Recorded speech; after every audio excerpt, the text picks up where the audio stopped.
শ্রীনিবাসের ক্লাবের ছোট বাচ্চাদের সে আকাশ, চাঁদ, তারা এগুলো দেখাবে রাতে। মীরাও রাতের বেলা সেখানে চলে যায়। অন্যান্য স্টুডেন্টদের সাথে সেও লাইনে দাঁড়িয়ে যায় টেলিস্কোপে আকাশ তারা দেখার জন্য। সে একমাত্র মেয়ে ওখানে ছিল। মীরা টেলিস্কোপে আকাশ, তারা এগুলো দেখছিলই। তখনই সেখানে মিসেস বানসালি চলে আসে। সে জিজ্ঞেস করে সে একা কেন। মীরা উত্তরে বলে, আমি সবাইকে বলেছিলাম, কিন্তু সিনিয়র কেউ এই বিষয়ে আগ্রহী না। মিসেস বানসালি সবাইকে যেতে বলে মীরার উপর দায়িত্ব দিয়ে চলে যায়। সে যেন গেট লাগিয়ে দেয়। সব বাচ্চারা যাওয়ার পরে মীরা শ্রীকে হেল্প করে।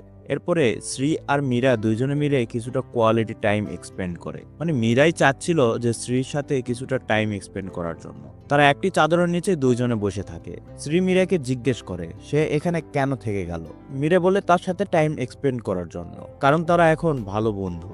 যাওয়ার সময় মীরা শ্রীকে তার টেলিফোন নাম্বার লিখে দেয়, কারণ সিন দেখানো হয় 90-এর দশকে। 90-এর দশকে কাছে ফোন ছিল না, টেলিফোনই যোগাযোগের উত্তম মাধ্যম ছিল।